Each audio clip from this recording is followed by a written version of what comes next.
Bonjour à tous, petite vidéo de présentation de mon projet qui touche à sa fin, en tout cas avant que je décide de la mettre en peinture. Donc pour ceux que ça intéresse, je vais donner quelques détails sur la réalisation de la machine. Donc à l'origine, moi je suis parti de deux cadres d'AV3 en fait, sur laquelle, il y a un cadre sur lequel je suis venu couper cette barre là. Ça va pas être facile à mettre en vidéo. Mais je suis venu, vous voyez, couper cette barre ici, là, qui va jusqu'en bas. Et je l'ai ressoudé en fait ici, en haut, sur ce cadre-là. Voilà. Donc en fait c'est ça là, c'est ça qui donne cette forme sur le cadre supérieur. Ensuite j'ai fabriqué un réservoir en tôle d'1 millimètre pour être entre les tubes. Je voulais pas que ça sorte des tubes, donc voilà, vous pouvez voir là, je vais remettre la vidéo comme ça. Donc là ça sort pas des tubes. Voilà, donc ça c'est on va dire la grosse modification qu'il y a eu à faire sur le cadre. Ensuite sur la colonne de direction devant, j'ai dû enlever un peu plus d'1 centimètre en haut et en bas pour pouvoir adapter cette fourche. Donc là je vais partir sur la fourche. La fourche est une fourche de motobécane poney. Donc c'est une mobilette des années 40, 50, je ne me trompe pas, avec à boîte de vitesse. Que j'ai chiné sur le bon coin, et j'ai modifié le tube aussi, je sais plus comment il s'appelle, mais le tube qui rentre dans le cadre, je l'ai été obligé de le rallonger. Donc c'est le même diamètre qu'un tube de MBK 51 ou de vieille motobécane, je crois que c'est du 25 mm de mémoire. Voilà, pour pouvoir adapter cette fourche. Ensuite ce que j'ai fait, c'est que j'ai modifié le parallélogramme, puisque n'ayant augmenté la taille du tube, il a fallu que je modifie le parallélogramme pour qu'il y ait la même dimension en haut et en bas. Donc j'ai soudé ici un tube du bon diamètre pour descendre mon parallélogramme, et sur la fixation d'origine du parallélogramme, j'ai fabriqué la fixation du phare. Le phare c'est chiné aussi sur des bourses de pièces moto, j'ai dû payer ça 10 balles. Et la fixation, c'est des étriers de frein d'origine de motobécane AV3 que j'avais. J'ai pas mal de pièces forcément, parce que c'est pas la première que je fais sur ce cadre.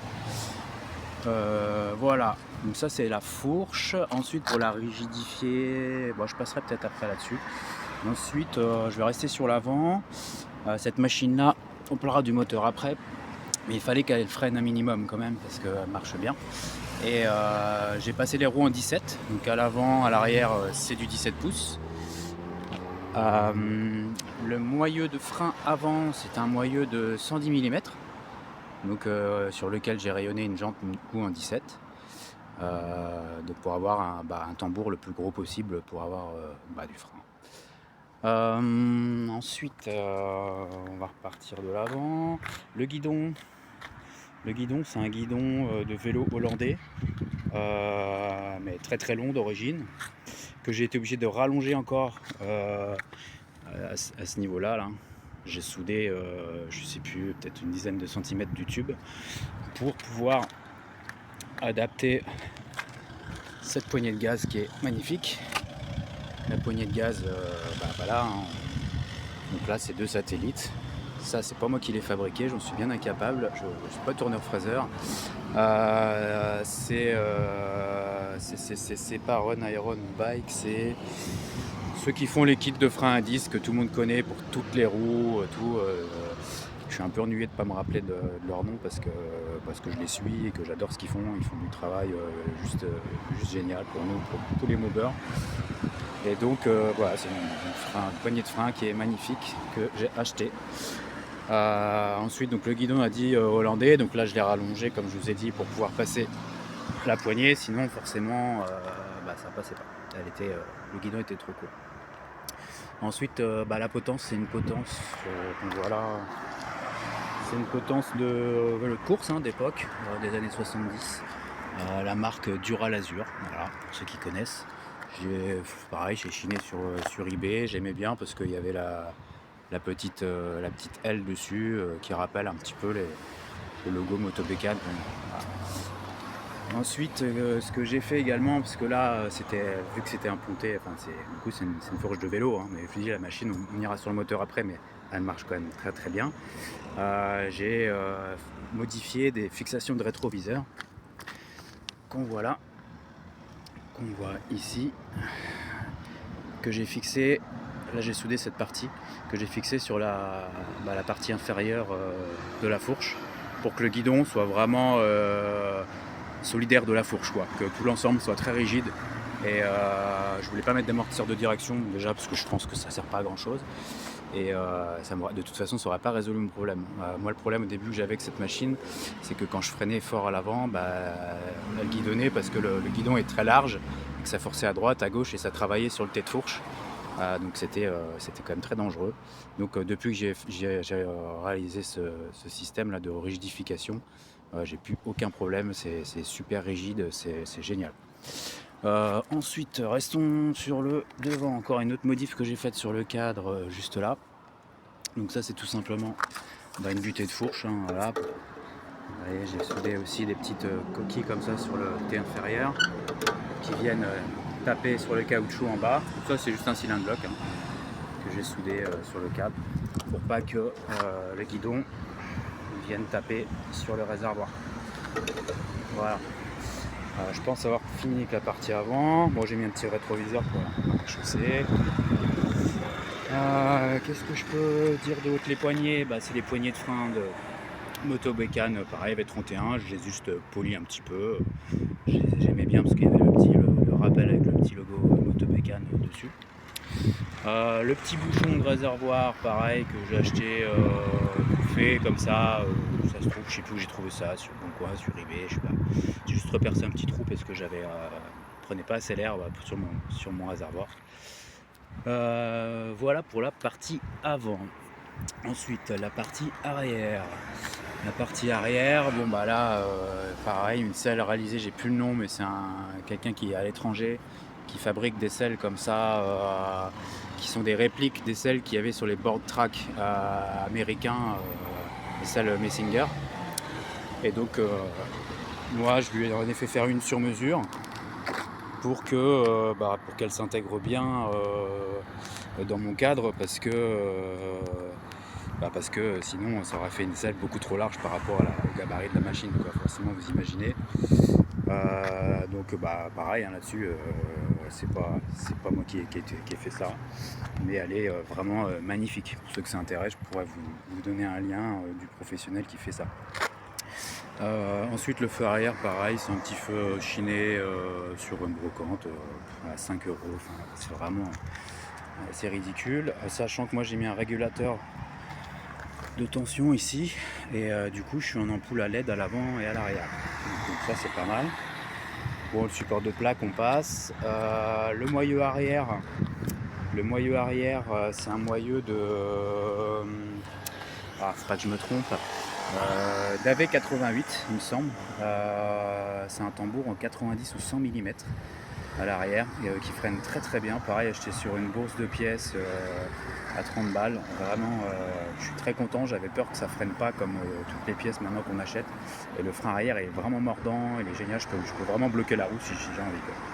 Donc pareil, j'ai rayonné c'est du 36 trous. Je l'ai rayonné sur une jante en 17 que j'ai acheté neuve. Donc la jante arrière avant sont neuves. Moi j'ai appris à rayonner les jantes en réalisant ce projet. Voilà. Ensuite, qu'est-ce qu'on peut dire d'autre? La partie moteur. Alors la partie moteur, c'était un moteur que j'avais déjà sur une 51 à l'époque. Enfin à l'époque, il y a bien 2 ans, 3 ans facile maintenant. C'est des Carter Euro Cylindro qui sont réalisés par Fast Team 63, qui me les ont réalisés pour passer un Parmakit en 50 mm, donc avec la cylindrée je crois que c'est 82 cm3 avec une course d'origine. Le Parmakit, alors là, j'avais tout fait, les mesures, les calculs, le squish, tout ça. Moi je sais que je l'ai monté à un petit peu moins de 12 de taux de compression. J'ai corrigé les problèmes qui sont connus sur ce beau moteur de l'axe de piston, du piston de mettre des cales sur les côtés de la cage à aiguille. il y a 2-3 trucs à faire pour fiabiliser ce moteur-là. Donc carter Eurocylindro réalisé par Fasteam, au moteur donc, du coup en 82 cm3 par Makit. L'allumage c'est le MVT, je confonds toujours le Premium et le Millennium. Je crois que celui-là c'est le Premium avec le rotor externe. Parce que c'est quand même un moteur qui a beaucoup de couples, donc rotor interne là-dessus ça sert pas à grand chose. Ensuite en carburation c'est des boîtes à clapper de 85 CR, un truc comme ça, enfin VL3, ça doit être peut-être ça. Ça fait longtemps que j'avais monté ce moteur, donc excusez-moi, mais j'ai plus exactement tout le détail des pièces que j'avais mis dessus. Le carbu, ça je le sais, c'est du Delorto en 21. Et puis voilà, l'échappement c'est un Doppler ER1 sur lequel j'ai enlevé l'autocollant parce que voilà, mon projet je voulais pas forcément que ce soit marqué Doppler sur la cartouche alu. Pédale de lanceur que j'ai fabriqué moi-même, hein, pour que voilà.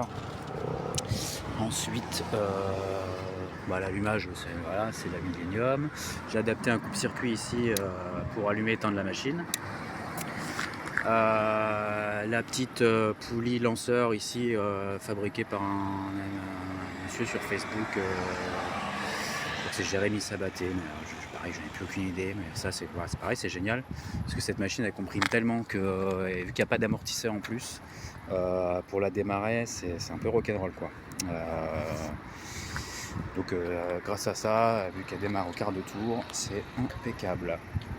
Après de l'autre côté, en variation, pour l'instant c'est ça, c'est du Doppler R3, sachant que moi en poids j'ai mis le maximum dessus. J'ai mis le maximum parce que moi j'aime bien gérer mon moteur à la pédale, et puis vu que c'est un moteur qui est pas discret avec l'admission qui est juste un cornet qui est ouvert quoi. Moi je roule un petit peu en région parisienne, enfin quasiment que en région parisienne avec. Donc j'évite d'attirer trop l'attention de la marée chaussée. Donc je préfère que le variateur monte vite, et puis quand j'ai besoin d'avoir de la sauce, j'appuie sur la pédale et puis voilà quoi, à l'ancienne. Voilà, ensuite le motobécane c'est un pochoir que j'ai acheté, et puis un petit coup de pinceau à l'intérieur et puis basta. Donc là elle est en mode dans son jus. Après il y a des petits détails comme ça, le fil de bougie que je voulais un truc vintage, donc du coup j'ai adapté un truc à l'ancienne, vissé directement, il n'y a pas d'antiparasite quoi, directement sur le plot de la bougie. Qu'est-ce que je pourrais te dire d'autre, voilà, la pipe j'ai oublié de le dire, mais c'est une pipe courte CBE. Donc voilà, ça donne ça. Niveau confort c'est pas ouf, vous devez vous en douter. Par contre moi je roule un petit peu sous gonfleux à l'arrière, et moi je suis très léger, je fais 67 kg, donc franchement j'adore la rouler. Elle a une patate vraiment excellente. Voilà quoi. Si vous avez des questions, n'hésitez pas à me les poser. Si je peux, j'y répondrai. Et puis voilà quoi, donc la machine qui va rouler de temps en temps. S'il y en a certains d'entre vous qui sont en Ile-de-France, un plaisir de vous rencontrer. Et puis voilà, d'échanger, de partager notre passion commune. Voilà. J'espère qu'elle vous plaira. Et puis encore une fois, voilà, s'il y a des questions, n'hésitez pas à les poser. Voilà, je vous dis à bientôt. Bricolez bien. Faites-nous rêver. À bientôt, ciao.